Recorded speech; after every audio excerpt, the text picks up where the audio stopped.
Over the weekend, I was fortunate to join with relatives who have come into my family and have brought with them their Jewish roots and traditions.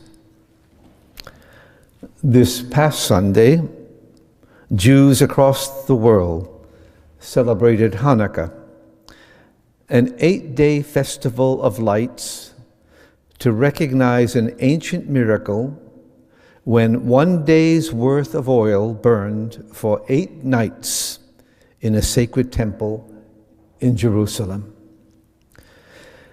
In each home I visited, 1 candle of the menorah was lit and a prayer was recited in Hebrew. The temple had been desecrated and only 1 flask of holy oil with enough oil to burn for 1 day existed. However, oil would be needed for 8 days for a ritual which would provide additional holy oil. Hence the miracle. The flask with 1 day's oil lasted for 8. God had provided. The story today of Jesus feeding the crowd is a reminder to us that God continues to provide. Food had run out, and his disciples were at a loss to provide for the people. With a few loaves of bread, Jesus was able to provide enough to feed all who were there and still have some bread left over. I thought about the miracle of the oil that lasted 8 days, and I contrasted it with the miracle of the Eucharist that never ends. The bread of life never runs out.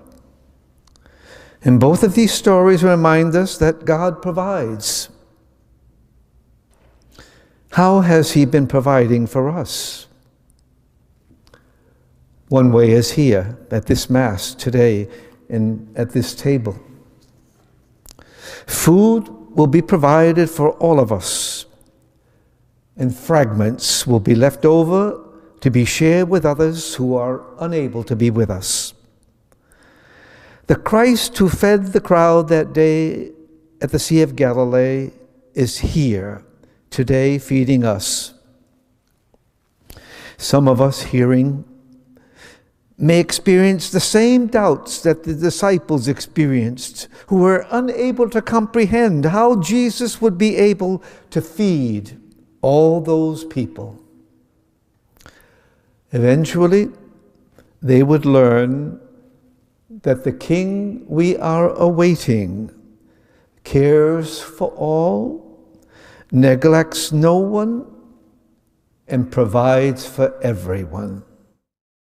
Together, let us embrace this Advent hope.